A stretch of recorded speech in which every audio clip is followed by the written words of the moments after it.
Okay, so the first chapter that we kind of left off and we started at was the education of an organizer.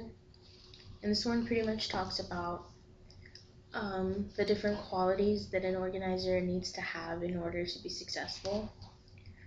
And I really liked the way he broke it down for us and kind of listed and then explained the different qualities. And the first one, which I completely agree with and I really liked, was that it was curiosity on page 72 of my book.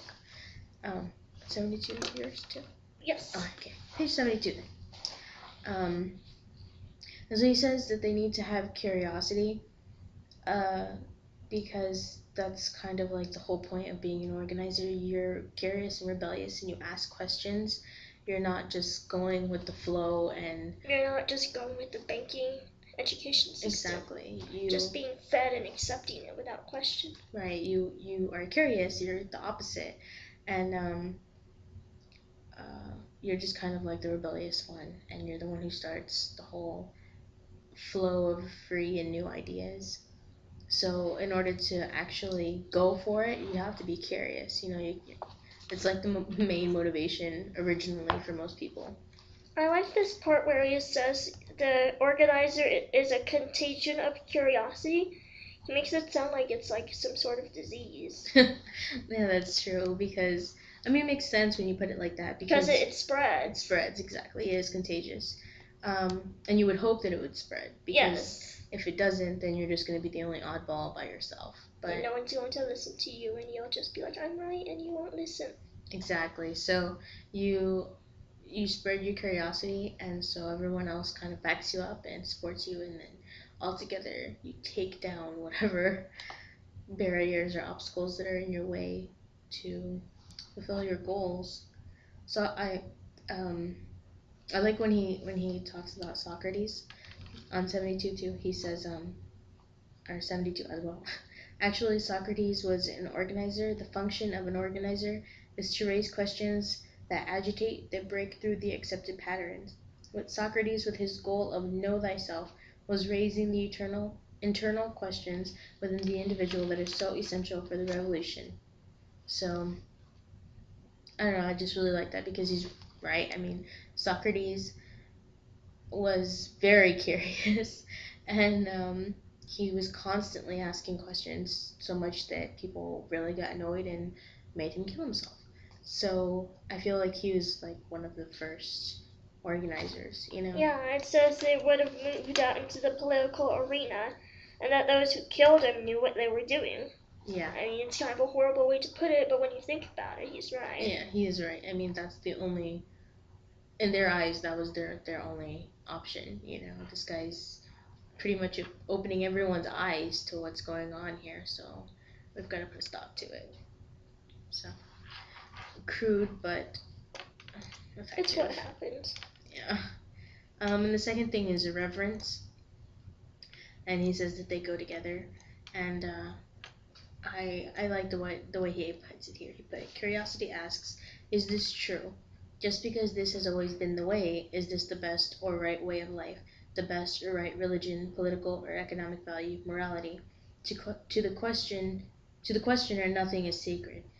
And I really like that. And, like, the whole thing is really good, but I liked that because it's true when you question someone's belief, whether it's religious or political or anything, right away they get really offended, and they shouldn't be because we're not trying to offend them. We're just trying to understand. But they get on the defensive, and that's when you're like, well, why are you being defensive if you believe this? Right. Like, if it's the right thing. Yes. And it's the best way, then why especially if it's like the way for like a bunch of people, then like why are you on the defense if you say this is for the good of the population? Right. That's true. And it just kind of makes you, it makes you question even more, when they get so angry. So yeah, I really liked that quote there. And then the next one is imagination, and I love this because I to write fiction novels someday. So imagination is awesome. How can one be curious without being imaginative? And it's the inevitable partner of irreverence and curiosity. They all seem to go together quite I nicely. like that too. Yeah. Because I mean, you get curious and then you start wondering. Yeah, and then you start thinking of the new about different realities. ways. Yeah, like, well, if this isn't the best way, then how about if we did it this way? And then if you're being irreverent because you're thinking about things being different and like not being true to the way things are. Right.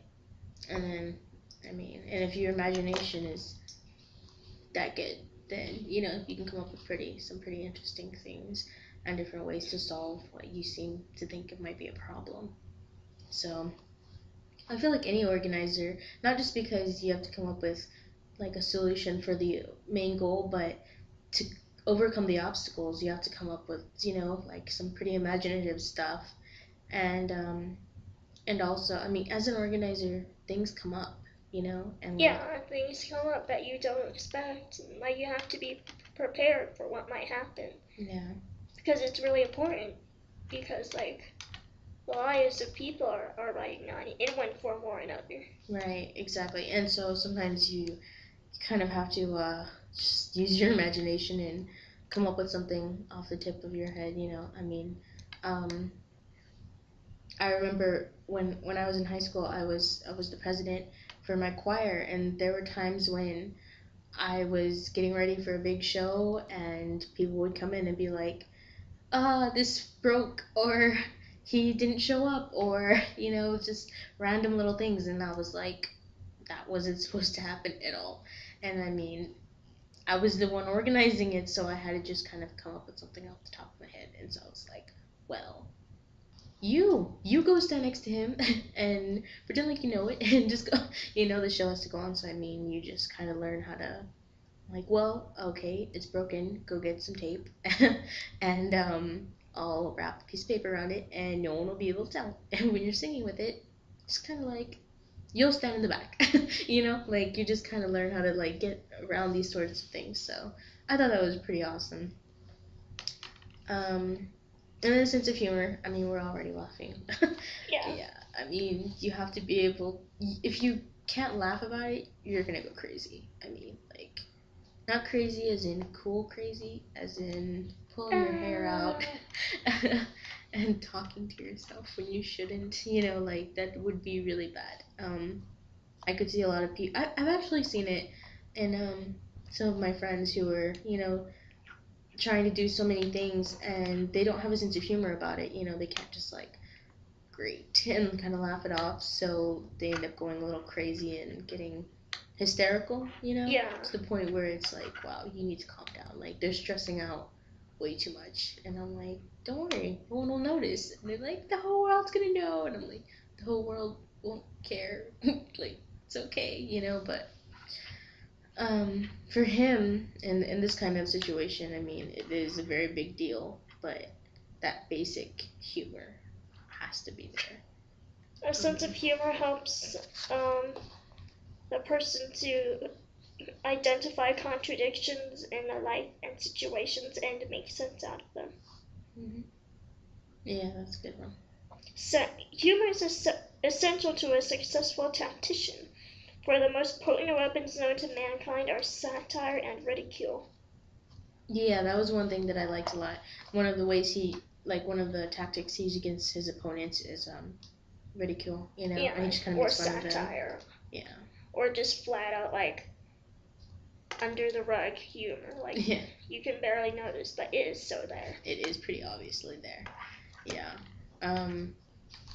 Yeah, I really like that. He is a very funny man, and I would think he would have to be. I mean, especially when you see people in such dire situations, if you don't have a sense of humor, it's gonna be pretty hard to live to live with it. So I couldn't see a person who's completely serious taking on such tasks.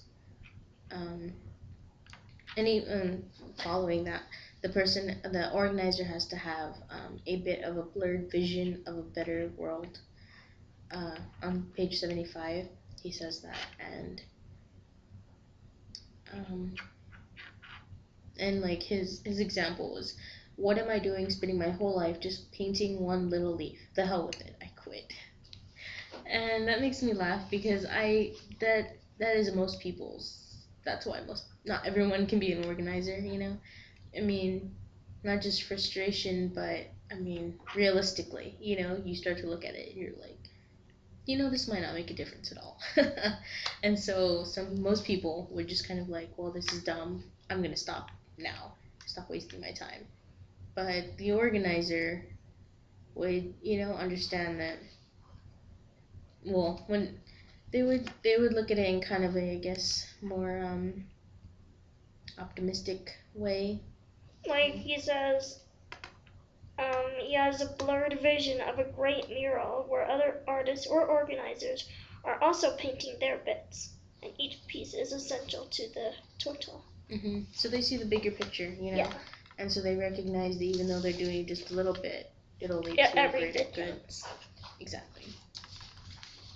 And then he talks about having an organized personality, and I thought that made a lot of sense too, because how can you organize someone else If you're not organized yourself. Exactly. If you are all over the place, you know, within And if yourself. you're not organized, you won't be comfortable in an already disorganized situation. Right. You'll just probably add to the chaos. Yeah. If you can't keep like calm and collected within yourself. So I feel like this man, like Alinsky, he would, if you saw him and everyone was like running around in chaos, he would be the one standing, you know, just like, okay, this is what we're gonna do, you know, the calm and the storm. Yeah. Like I feel like he'd be the total cool guy standing there while everyone else is freaking out. So He'd be like, okay, I've got the answer. Everyone go this way. And then he'd be like, maybe that way. Nah, we'll try this way first. You know, I mean, like he makes it obvious that he's not always 100% right. You know, like sometimes things. But he has experience with it, bent. so Yeah. he's just trying to share what he knows. Exactly. Then there's that the person has to be a well-integrated political schizoid, which is interesting. He says the organizer must become schizoid politically in order not to slip into becoming a true believer. Where is that? It's on 78. Okay. Yeah. And so pretty much if you start to believe in any certain one thing too much, then you're gonna pretty much fall into that going with the flow people, you know, and you'll stop asking questions, you'll stop being curious about it. And like he says, men will act when they are convinced that their cause is 100% on the side of the angels and that the opposition are 100% on the side of the devil. He knows that there can be no action until issues are polarized to this degree. So he says that like the person has to be able to split himself into parts, which is true. I mean, you have to be able to question it, but then at the same time, you know, understand where each person is coming from. So that seems difficult, but part of being an organizer. So, and then he talks about the ego again. Was it him that talked about the ego earlier, or was that Frere? I don't remember. I think it was. Oh. No, I know he talked about it, but I don't know. It all kind of meshes together. They share similar ideas. Exactly. So. Oh yeah, he says we're using the word ego as discussed in the previous chapter. Yeah, I just saw that. So. Yeah, it is in here. He must accept. Well, the organizer must accept without fear or worry that the odds are always against him. Having this kind of ego, he is a doer, and he does. So it makes sense that, you know, like you have to be able to have that confidence about you. Like I said, even though he might not be like 100% sure this is all gonna work perfectly, he's still gonna say, go that way, with a very confident air.